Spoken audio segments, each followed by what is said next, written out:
was great. What a talented pianist. So he's playing Michael Kaeshammer's coming into Hamilton for a benefit concert for a very important topic. Right before we hear about this concert, let's take a word from our sponsors. Nature's beauty, your imagination.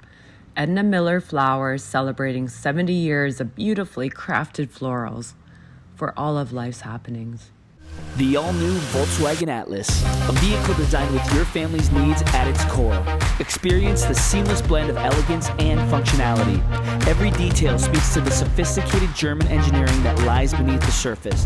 The Atlas delivers an unparalleled driving experience, ensuring both comfort and confidence. It's equipped to handle all driving situations from icy streets to snowy highways. Whether it's your weekend getaway or simply navigating your daily routine, trust the 2024 Volkswagen Atlas to make every moment memorable. We'll see you soon at Hamilton Volkswagen. DDG Med Spa, drop dead gorgeous. Hamilton's premier med spa, highly trained staff, medically supervised, full-time nurses, complimentary consultations on all of the treatments. And now let's hear about this great event. The concert's called A Blast of Hope, and it's at the McIntyre Performing Art Centre.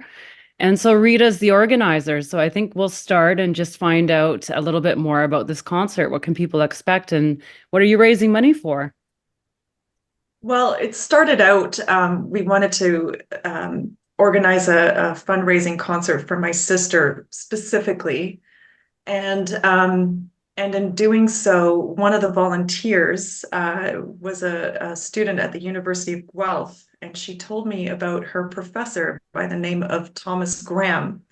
And Thomas Graham lost his wife a couple years ago, and he told me that she made a very important contribution to the Sheila Singh lab, that being that after she passed away with her battle with glioblastoma, that she donated her brainstem, and her spinal cord, and inspired others to do the same. And apparently this was one of a kind contribution that we know of in the world to Sheila's lab, and in the hope to find a cure for glioblastoma. As far as we know, Sheila, please back me up, there is no cure.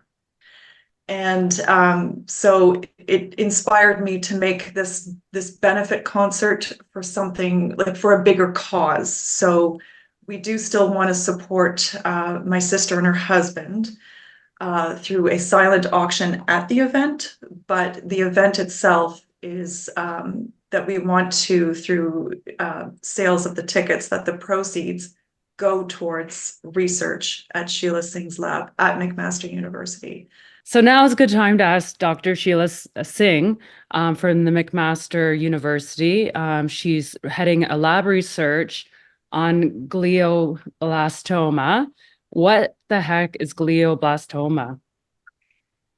Tanya, thank you for that question. Glioblastoma is the most common primary adult brain tumor, meaning it's the most common brain tumor in adults that originates in the brain and grows incredibly quickly in the brain. And like Rita said, it's been one of the most difficult to treat human cancers. So 96% of patients relapse with recurrent disease after they've completed their course of treatment. And that means that 96% of people come back with only clinical trials as an option. And the median survivorship for this tumor is 17 months. And the majority of patients die within 2 to 3 years of diagnosis. Wow, that's very aggressive. And is that, how many people in Canada are, do you think, come down with that a year? Fortunately, it's a small number. The incidence is only between 1 and 5 per 100,000 people. So Okay. it is rare. And that's why I really appreciate you bringing attention to it, because it's not in the sort of top cancers that people know about, lung cancer, breast cancer, and I think people are largely unaware that there's this tumor that is so intreatable and largely incurable. And, the last prominent Canadian to bring attention to it was Gord Downey of the Tragically Hip, who faced it so courageously because he really told everybody, I have an untreatable brain cancer. And he sang right up until his last days and gave people a lot of hope. But the truth is we need better treatments for this cancer, and bringing attention and awareness to it will help us to raise the funding required for the research to drive forward new cures and new therapies for this brain tumor. Right. So where is research now, and what did the donation of the brain mean to your lab and to the research in general? Yeah, I would love to tell you more about Cindy Lee Graham's amazing donation. And really, I call it an unprecedented gift. And to allude to what Rita was saying, that this is a one-of-a-kind donation, the reason that it was so special is because people do, after they die, donate their tissues or their body to research. And so we have many generous donors who have given their bodies, for example, to McMaster University. There's a bequeathal program run by our anatomy department where you can donate your body to science, and medical students can learn from your body after you die. But all of these bodies are fixed, meaning that they're preserved, right? And when you preserve a body, there's no longer any live cells that you can take from it. So I would say that the majority of donations of brain tumors after death have always been fixed tissues. So tissues that are immediately taken by the pathologist and fixed and preserved. Okay. The unique aspect of this donation that Cindy Lee Graham made is that Cindy realized that our job in SingLab is that we receive every brain tumor specimen from every brain surgery that happens in Hamilton for a brain cancer. And we retrieve those cells, and we are experts in my lab of growing the cells in culture and passaging them into what is known as a cell line. When you have a cell line, it's an immortalized cancer in a dish that you can study perpetually forever. And all scientists studying cancer have made big breakthroughs using these cell lines. So with GBM, there are cell lines that are available. You can buy them online, but they're not good representations of true GBMs. So what we were able to do with Cindy's gift is Cindy, who herself was a scientist, was diagnosed with GBM, and she sent her first brain tumor specimen after her first surgery to SingLab, and we studied it and profiled it. Then she went through therapy, and her tumor came back, like the 96%. And then we got a sample from her second surgery.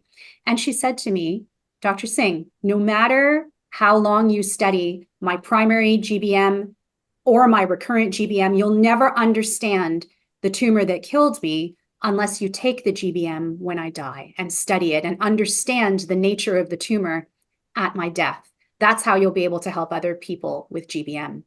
And so she was the first one who forged this new path of donation that within 4 hours of her death, her body was brought to the anatomy lab at McMaster University, and we were able to harvest live cells from the entire GBM that had spread throughout Cindy's brain.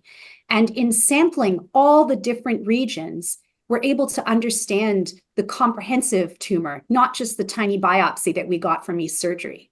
So this gave us the opportunity to, number one, profile the entire tumor and understand all the different regions of it. Number two, we were able to extract multiple biopsies of live cells and derive regionally specific cell lines from one patient's GBM. And so what we did is, from obtaining all these samples, we started a concerted effort to use all the best scientific technologies to profile all the different regions. Because part of the reason why we fail to treat GBMs properly, all our treatments are based on that one tiny biopsy, that one small sample the surgeon gives you. But what if that therapy only treats that one region and fails to treat all the different regions of the tumor? So we want to understand what we call the spatial heterogeneity of the tumor. How is it different everywhere?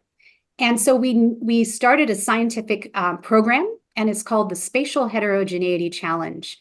It's going to enable us to profile the entire tumor and understand it in its completeness. So Cindy's amazing gift was published in the Globe and Mail on the front page. Wonderful. Everyone saw it. And I started getting emails from so many GBM patients across Canada, all of whom were inspired by Cindy's gift. And they all said, I want my brain, my tragic diagnosis with GBM to benefit other people. Wow. And I want to make a difference. And as you can imagine, when someone with GBM says that to you, you can't turn it away. Not if you're leading research on it. No way. I think I could turn it away, but it would be weird if someone offered it to me. Exactly. But for me, I thought I'm in this privileged position to be able to do this study. I need to do this. And so I went and talked to my colleagues in the anatomy lab and to my colleagues in neurosurgery, and they all said, yes, let's make this a program. Let's do this. So Isn't that now amazing? 11 donors, GBM donors. Wow. And so all of the proceeds raised from Ingrid's generous gift will go towards funding the very expensive profiling we need to do of all of these different regions of our 11 donors to date. Oh, that's amazing. And so the next people coming in, are they going to stay in your lab, or are there other labs doing similar research that you might try to send live specimens to as well? That's a great I guess question. they're So, not live, they're going to be dead, but. well, no, but you're totally right. Once we make these amazing cell lines, what we can do is we publish the work. And after we publish it, we make all of the data sets we've gotten available to the public. And if scientists want to write to us and request the cell lines, we can send them to every scientist in the world who wants to Wow. continue studying GBM. Wow. So in a way, this makes all of the donors immortal. They all have a Right. personal legacy because they all have families who love them, who miss them, like Rita misses Ingrid. But now these people will also have a scientific legacy, and there'll be work that comes out of their tumor that will help us to develop new cures. Wow, that's amazing. And is there any other large research groups out there that are, specifically for GBM? So yes, there are consortia across North America that focus on the study of GBM, and around the Spatial Heterogeneity Challenge, we've created a consortium as well. So we're working with scientists across Canada in high-level labs across Canada who've all joined the Spatial Heterogeneity Challenge. So now it's a multi-center study, which is fantastic. That's cool. Have you seen any increase in the last couple of years to diagnoses in Canada? Fortunately, it's been stable. And I think where we did see the big increase is with the advent of MRI. Maybe 2 decades ago, when we started doing more MRIs on patients, we started picking up this tumor. But the problem is we never can catch it early enough. We usually can only diagnose it when people present with signs of raised pressure in the brain, like headache or vomiting. They go into emergency, get a CAT scan of the head, and there's the GBM. And unfortunately, it's already big. We don't do screening like we do for colon cancer. There's no screening program for GBM because it's so rare. And as a result, we're often picking them up too late. Oh, okay. I see. Very interesting stuff. So what's your top 3 tips for taking care of your brain? Top 3 tips. Let me think. Get lots of sleep. I think that's important, and not something that's part of my lifestyle as a neurosurgeon, unfortunately. But Wow. lots of Neurosurgeon. Wow, that's so crazy. lots of sleep. I think to continue to use your brain, because the more you use it, the more you keep your high level function. So I love seeing older people doing things like playing Scrabble and challenging their brain every day. So I think that's a healthy thing. If you don't use it, you lose it. And the third thing would probably be to eat really well and not drink too much or do drugs, because we know alcohol and drugs really destroy your brain cells. Oh, okay. Very good. Okay. So our concert that's coming up at Blast of Hope at the McIntyre Performing Art Centre. What's the details for this? How do people get tickets? So they can visit blastofhope.ca, and on that website there's like a link says buy tickets that will take you right to the McIntyre Performing Arts Centre website. You could also go onto the website for the McIntyre Performing Arts Centre. So that's McIntyrePAC.ca. Okay. Yeah, that's coming up on February 4th, 2 p.m. Very exciting. We've advertised with the Hamilton Spectator, and we are starting a advertising campaign on Jazz FM 91. And there's going to be ticket giveaways. So I really encourage people to listen, and maybe you'll have a chance to win some tickets. It's going to be an amazing show. Michael Kaeshammer is just a fabulous performer. He's energetic, he's positive. And I think we really want to bring that positive energy to this cause. It's a very grim situation if you're diagnosed with GBM, but we want people to know that anyone who's gone through living with GBM and all the people that have been affected by it, like the families, we all want to make sure no one else goes through this, that we are committed to finding a cure for this cancer. And I can't think of a better way than to support the Sheila Singh lab at McMaster University. I'm really, really hopeful with the research that they're doing there. So come out to the show. It's going to be an amazing show, and support a really great cause. And at the show, we will be honoring the life of Cindy Lee Graham and also of my sister, Ingrid Waterman. Very nice. And he's a global pianist. He's very successful. Yeah, he travels the world. Taught in Germany, right? That'll be exciting. Yeah, he grew up, he was born in Germany. He grew up in Germany. He's now a Canadian citizen. He lives out on Vancouver Island, actually, where my where my sister was living. But yeah, he tours the world. He's been up for Juno Awards. He's performed at the Olympics 3 times. No, he's an amazing performer. So this concert is definitely a blast of hope. Sheila, is there, for people who maybe can't attend the concert that evening or even might not even be close to Hamilton, how can they contribute to your research? So the best way is to go to the website for the center that I direct at McMaster University, which is called the Center for Discovery in Cancer Research. And there's a page where you can make a donation through the university that can fund our research. You just have to pick the Brain Tumor Research Fund or the Cindy Lee Graham Memorial Fund.